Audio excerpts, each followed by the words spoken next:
नमस्कार दोस्तों, मेरा नाम राजीव है और आप देख रहे हो फिल्मी ओपिनियन। तो अब हम आपके लिए रिव्यू करेंगे इस हफ्ते रिलीज हुई नई बॉलीवुड फिल्म यारिया 2 की, जिसको जो यारिया का फ्रेंचाइजी है उसका पार्ट 2 अभी रिलीज हो रहा है। लेकिन उसके साथ कुछ आता जाता नहीं है, पहली कहानी के साथ इसका कुछ संबंध नहीं है, ये आप लोग ट्रेलर देखने के बाद समझ ही चुके हो। लेकिन जो मतलब र्यूमर्स थे कि ये जो साउथ इंडिया की मलयालम इंडस्ट्री की बेहद एक सक्सेसफुल मूवी बेंगलोर डेज की ऑफिशियल या अनऑफिशियल या इंस्पायर्ड कोई भी एक रीमेक है, तो क्या वो है या नहीं है वो हम आपको उतना यहाँ पे बताएंगे नहीं।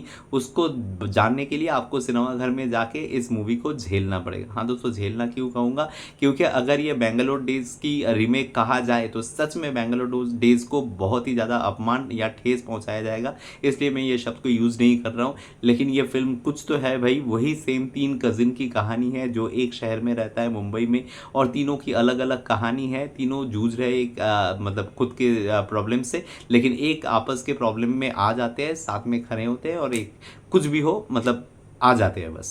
तो दोस्तों ये ऐसा ही एक कहानी है। और यहाँ पे जो आप जानते हो कि दिव्या खोसला कुमार टी सीरीज़ की जो मालकिन है अभी, तो वो खुद यहाँ पे एक्टिंग कर रही है, भूषण कुमार जी की वाइफ है। और साथ में आपको दिखेंगे बंगाल के स्टार जो इंट्रोड्यूस हो रहे हैं for the first time in Bollywood cinema, Yash Dasgupta.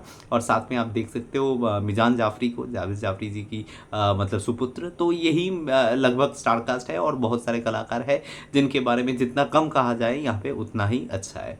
अब दोस्तों कहानी ऐसा है कि ये 3 भाई बहन जो भी है कजिन्स, दे मिट टुगेदर इन अ सिटी, अलग अलग जगह में रहते हैं। लेकिन बहन का शादी हो जाता है, भाई का ब्लेसिंग का परमिट चला जाता है, लेकिन सब इकट्ठे हो जाते हैं।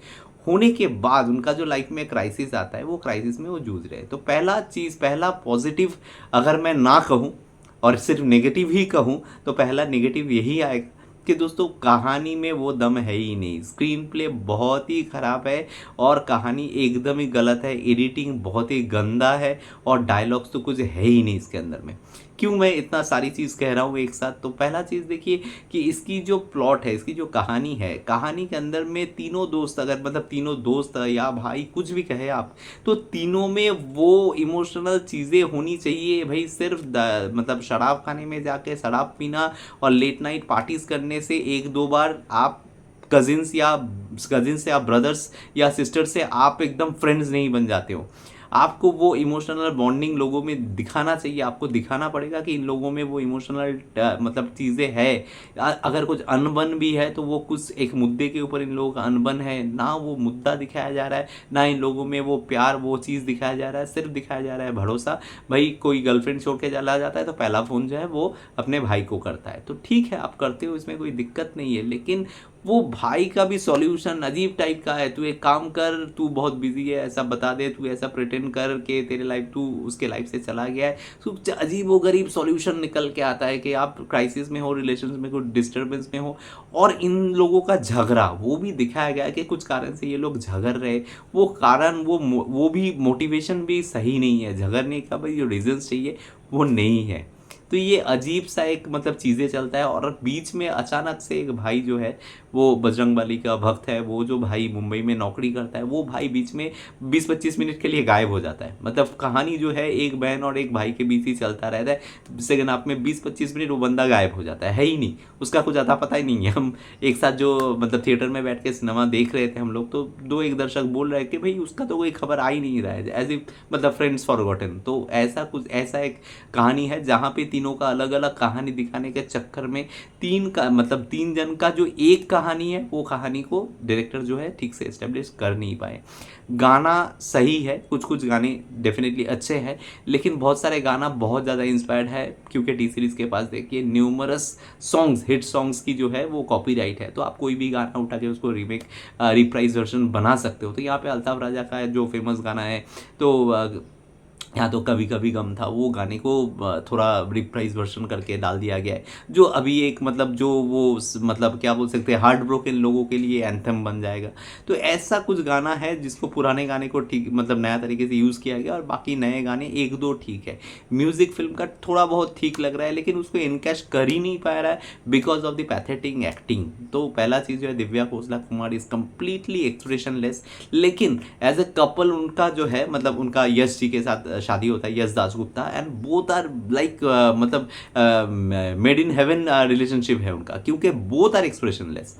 कोई भी सिचुएशन कुछ भी कर लो, ना दो रो पाते हैं ठीक से, ना हंस पाते हैं ठीक से, ना उनका कोई चेहरे में एक्सप्रेशन होता है एक्टिंग करने के समय में। तो they are really looking like a couple. बहुत अच्छा लगा मुझे देख के। कोई एक्सप्रेशन नहीं है, नो एक्सप्रेशन, नथिंग। और बाकी के जो है मिजान जाफरी, वो भी काफ़ी एक्सप्रेशनलेस दिखे यहाँ पे, उनका एक्टिंग में भी वो दम दिखा नहीं मुझे।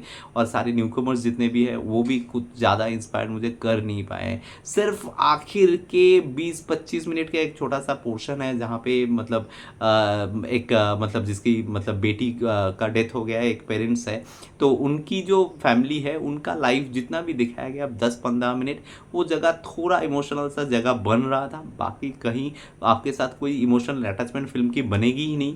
इन लोगों का प्रॉब्लम आपका खुद का प्रॉब्लम लगेगा नहीं, और इन लोगों के लाइफ की जो प्रॉब्लम है बहुत ज़्यादा फोर्स और बहुत ज़्यादा मतलब बनावटी जैसा लगेगा। और एक एक कैरेक्टर भाई साहब मतलब पूछो मत। यश दासगुप्ता जो बंदा है वो घर के अंदर में भी सोफे में भी शू पहन के बैठता है। उसका छुट्टी होता है सैटरडे को, वो घर में टाई पहन के घूमता है। वो ऑफिस जाने के लिए ब्लेजर मतलब वो छुट्टी के दिन ब्लेजर पहन के रहता है घर में। अजीब व गरीब टाइप का किरदार है। तो काफ़ी डिसअपॉइंटेड हूँ। ये भी एक बहुत ही मतलब अहम मौके पे नवरात्रि के अवसर में अभी छुट्टी का माहौल है, तो 2 ही बड़े फिल्म जो है वो रिलीज़ हुआ है, लेकिन दोनों फिल्म ही एकदम बकवास फिल्म है इस हफ्ते के लिए। तो रिकमेंडेशन यही रहेगा कि OTT के लिए वेट कीजिए, और अगर आप देख चुके हो तो नसीब वाले हो। तो आप मुझे कमेंट में बता सकते हो कि आपको कैसा लगा ये मूवी, और इस वीडियो से अगर कुछ भी आपको अच्छा लगा है, वीडियो को लाइक शेयर और चैनल को जरूर सब्सक्राइब कीजिएगा। चलिए मिलते हैं आपके साथ मेरा अगला कोई वीडियो में, तब तक के लिए अलविदा।